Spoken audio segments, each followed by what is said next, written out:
Well, I've invited our friend Bishop Phillip Powell from Center at Highland to come and share with us, to give us a word of greeting and a message that will give us some context for this day. Here in Covina, we're kind of sandwiched in between San Bernardino and Los Angeles, so we are not at the hottest spot of things, but we still have to connect and understand and have a perspective on all that's been going on during this week. My brother can give a perspective that is far beyond what I can give because I'm one of those white guys after all. And so, my brother Phil, would you please share with us this morning? Well, good morning. It is good to be with you all. It is definitely a pleasure to be invited by Pastor Dave, and we've known each other for a long time in fellowship and been together in many meetings, and I just love his heart, his spirit. I just know that God has definitely the right person there with you all at this time, and so I appreciate the invitation to come and be a part. I guess a difficult time. We've heard that over and over again. We've also heard that people say we're going to get through this together. We've seen that as part of the advertisement for what has been most unusual time of our whole lifetime. So as I think about those words, we'll get through this together. I think what we've been challenged with recently is the question that is a popular frame of the question today when we say, really? We are challenged right now. Will we really get through this together? I believe we'll get through it, but the key for me is together because we are divided, and the recent event of Memorial Day 2020 showed us how divided. And yet, in that seminal moment when all of those things took place, there was a real coming together of people who were no longer able to sit on the sidelines or make a non-decision and still be okay. In this moment, we have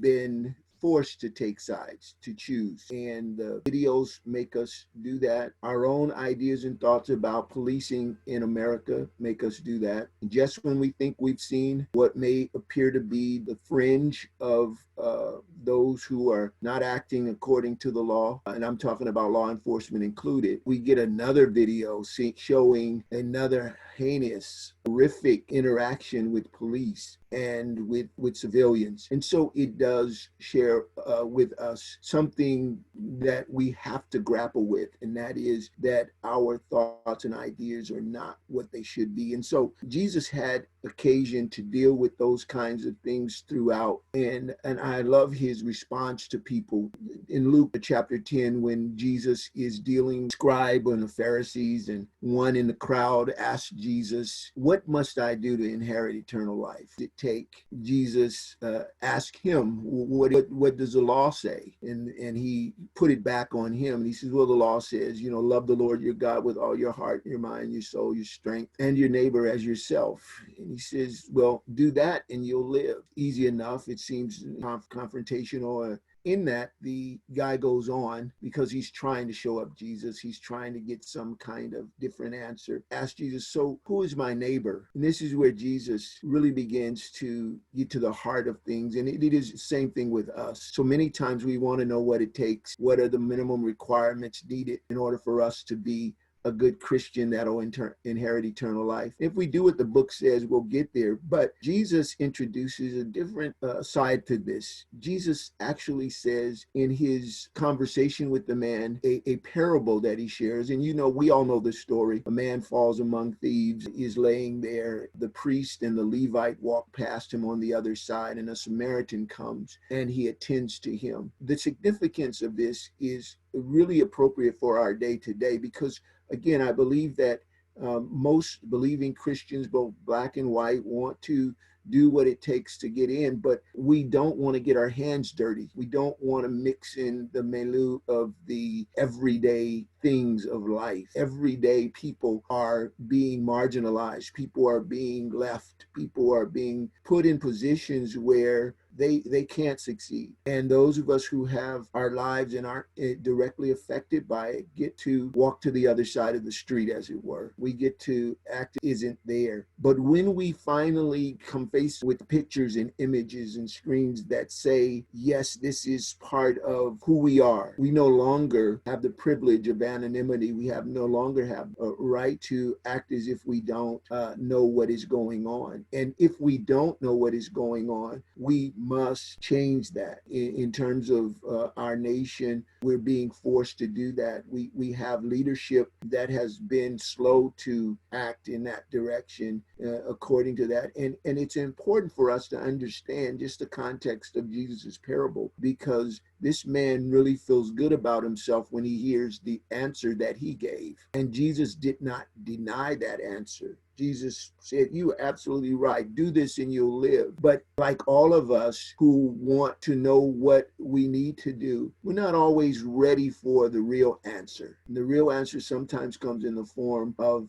someone saying to us, yeah, but you got to challenge your own intention and your own motive. Yeah, in the ideal, we can just kind of do those things and live and go on to heaven. But in the messy reality of everyday life, people fall among us. People are wounded among us. People are hurt among us. And we have to be willing to go out of our way to find out what's going on. Can't tell you how many people that I've talked to recently who want to engage in conversation. White friends of mine want to engage deeper. Their initial conversations are, I never saw color growing up. I never was a part of any of those things. I've always dealt with people as people. And the truth of the matter is we have to deal with people from where they are and who they are. It's not a compliment to a person who's struggling to say you never saw color, because our reality is so much different when we start talking to each other, when we start getting past just a casual conversation. If I'm wounded on the street, if someone is bleeding out and needs help, it's not enough to be religious. We have to be able to interact. We have to get our hands dirty. So, before the man took the victim to the hospital or to an inn to care for him, he had to get dirty. He had to get down there and he had to be with him. Somebody had to do the work. I think so often, again, we make ourselves out to be kind of non-committal in that way. And Jesus is always driving us to commitment. When the rich young ruler came to Jesus and he said, look, I've done all of these things. I've done everything you've asked me to do. Here we go again. He did something and he wanted to be rewarded for it. And Jesus says, boy, you did a great job. What else do I need in order to inherit eternal life? He says, now go sell everything that you have, give it to the poor, and come follow me. And he couldn't do it because Jesus is not impressed with what we give to him. He's really impressed with the things that we struggle and wrestle with and finally say yes to. That's when we get Jesus's attention. The rich young man, you know the story, he walked away sad. Jesus was sad too, because he needs someone to make a commitment. You see, so today, if I could say anything to you on a level that at least gets you to thinking, it's not enough that we're not those people. We're not like them. It's not enough. Some of us, we've passed the age of going out and protesting. We can't, stand up and walk and do all of those things that far. And some of us, don't want to do that. But that's not the only way that we help people. We help hurting people by being committed to that endeavor, and that we don't hide behind religious thoughts and ideas and ask the question, what must I do to inherit eternal life? Jesus said it finally in another passage in Matthew 25. He said in a parable, he said, the king will say in that day, when I was sick, you visited me. When I was hungry, you fed me. When I was naked, you clothed me.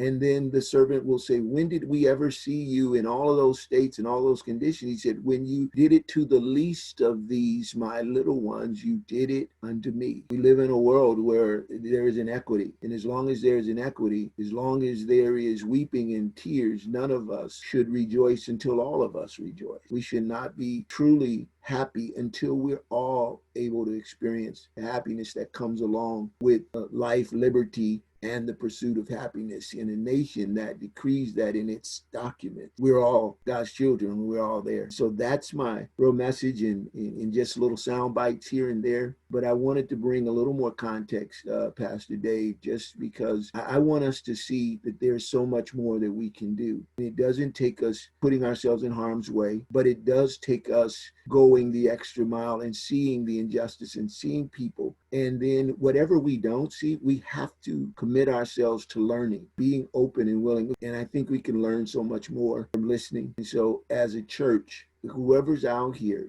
the thing that you can do today is really begin to look at what it's going to take to commit to those things that move the heart of God, and watch God move in the situation on your behalf. He needs your hands and feet. He needs your eyes and ears. He needs your arms of love to continue to accomplish the things that are not as they should be in a fallen world. God bless you.